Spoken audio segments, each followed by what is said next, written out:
भगवान की बातें इस YouTube चैनल पर चल रही श्रृंखला अष्टावक्र गीता को आधार बनाकर हम ब्रह्म ज्ञान संबंधी बातें समझने की कोशिश कर रहे हैं। तरह तरह के प्रकरणों पर बात हो रही है।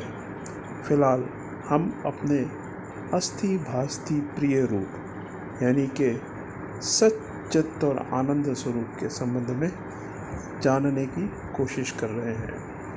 हमारा अपना स्वरूप तो सत्य चित्त और आनंद है ही, और हमारे अपने स्वरूप का रिफ्लेक्शन ही हमें इस संसार में विषयों में दिखाई देता है। यानी विषयों में जो अस्थि भास्ति प्रियता है वो हमारे अपने स्वरूप का ही रिफ्लेक्शन है। आत्मा या ब्रह्म का ही वो विवर्त ज्ञान है। यानी आत्मा ही विवर्तात्मक रूप में अस्थि भास्ति प्रिय रूप से हमें प्रतीत हो रहा है, और आत्मा का ही विकृत रूप जो कि रूप और नाम इन दो लक्षणों से जाना जाता है, वो भी हमें आत्मा का ही प्रतीत हो रहा है या ब्रह्म का ही प्रतीत हो रहा है। ब्रह्म और आत्मा को ही विकृत करके उसको नाम दिया गया है। ये सब विवर्तात्मक है। यह रूप और नाम कल्पित है, भ्रमात्मक है, क्षणिक है, इसमें बदलाव होता रहता है। ये उत्पन्न हमारी आत्मा से ही होता है, और आत्मा ही इसका निवास स्थान है, और आत्मा में ही यह लय को प्राप्त होता है। लेकिन आत्मा का इस विश्व का अस्थि भास्ति प्रिय रूप सदा बना रहता है। जो भी परिवर्तन होता है वो इसके रूप और नाम में ही होता है। यह सब समझने के लिए हमने प्राकृतिक 3 दृष्टांतों का सहारा लिया, और एक चौथा दृष्टांत था जो हमारा स्वप्न रूप है। स्वप्न रूप से हमने अपने इस आत्म स्वरूप का, चेतन स्वरूप का विवर्तक परिणाम हमने विषय रूप में देखा, और विषय रूप में हमने अपने आप का अपने भोक्ता रूप में उन्हें जाना। स्वप्न में हमने अपने साक्षी रूप को जाना। दृष्टा दर्शन दृश्य, भोक्ता भोग भोग्य, ज्ञाता ज्ञान ज्ञेय, कर्ता क्रिया और करण, इन त्रिपुटियों का अनुभव भी हमने स्वप्न में किया। वास्तव में स्वप्न की इन त्रिपुटियों का साक्षी भी मैं ही था। इन त्रिपुटियों का सर्जन मेरे ही स्वरूप में हुआ था। और भी तमाम त्रिपुटियाँ मेरे स्वरूप में उत्पन्न होती हैं, जैसे श्रोता श्रोत श्रोतव्य, मनता मनन मंतव्य, संकल्प करता संकल्प संकल्प का विषय, विकल्प करता विकल्प विकल्प का विषय, स्पर्शता स्पर्श और स्पर्श का विषय। इन सब का साक्षी भी मैं ही हूँ। कुछ और त्रिपुटियाँ भी स्वप्न में ही मेरे मन में उठती हैं। यही सारी त्रिपुटियाँ जागृत में भी उपलब्ध होती हैं। जागृत में भी मैं इन त्रिपुटियों का साक्षी ही हूँ। वास्तव में स्वप्न और जागृत का कंपैरिजन करेंगे तो हमें समझ में आएगा। जैसे कि स्वप्न में सारे पदार्थ प्रतिभासिक होते हैं, वैसे ही जागृत में भी सारे पदार्थ प्रतिभासिक ही होते हैं। जागृत और स्वप्न का कंपैरिजन करने पर हमें स्पष्ट हो जाएगा कि जागृत भी स्वप्न की तरह से ही है। इसको भी स्वप्न कहना कोई गलत नहीं है। शास्त्र ये सिद्ध करता है कि जागृत भी स्वप्न मात्र ही है। यह सारा संसार, चाहे वो जागृत में हो या स्वप्न में, यानी जो संसार के जितने भी अनुभव हैं, ये माया या अज्ञान के तो परिणाम हैं और आत्मा के विवर्त है या ब्रह्म के विवर्त है, यानी कि चेतन के विवर्त हैं, और कहें तो ज्ञान के विवर्त हैं।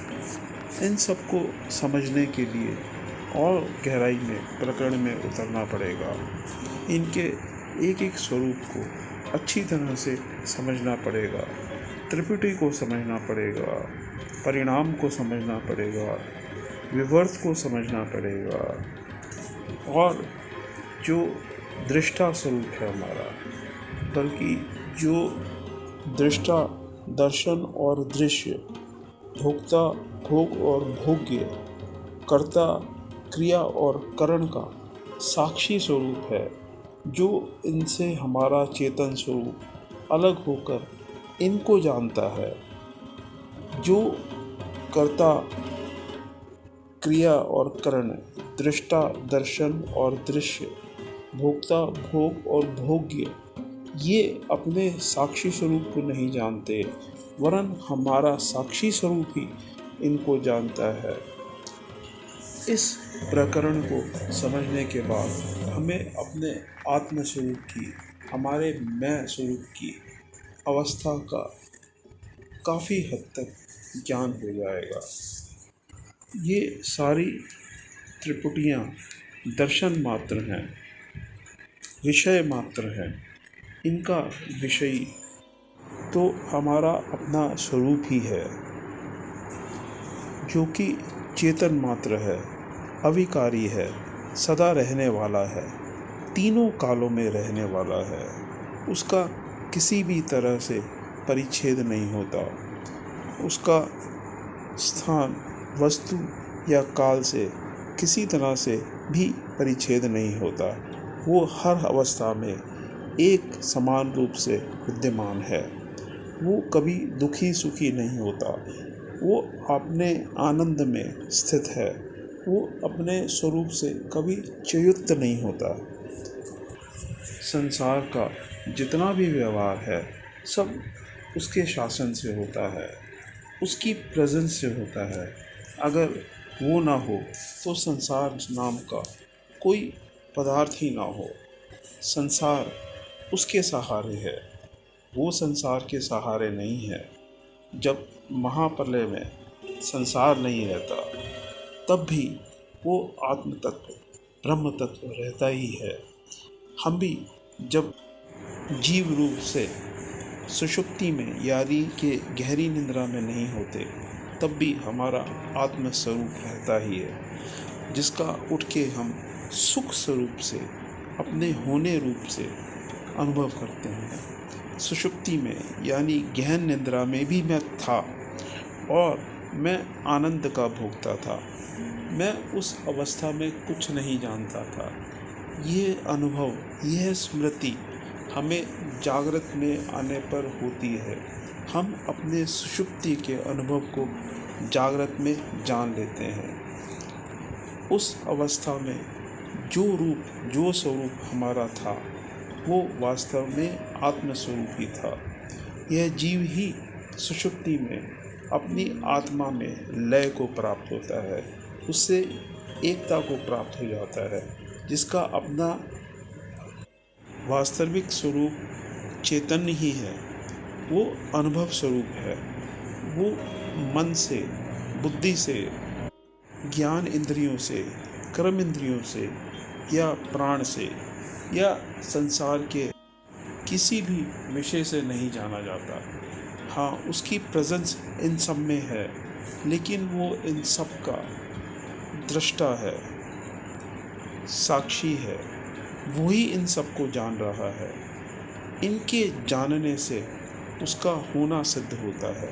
सुषुप्ति में भी वो सुषुप्ति की अवस्था को जान रहा है, जागृत में भी वो जागृत की अवस्था को जान रहा है, स्वप्न में भी वो स्वप्न की अवस्था को जान रहा है।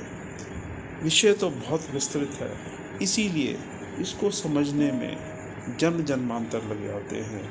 हम भी प्रयासरत रहेंगे इस विषय को और ज़्यादा से ज़्यादा स्पष्ट करने के लिए। अगले एपिसोड्स में इसी विषय को और विस्तार देंगे और गहराई में जाएंगे और इसका प्रकरण समझने की कोशिश करेंगे। तब तक के लिए हम आपसे विदा लेते हैं। नमो नारायण।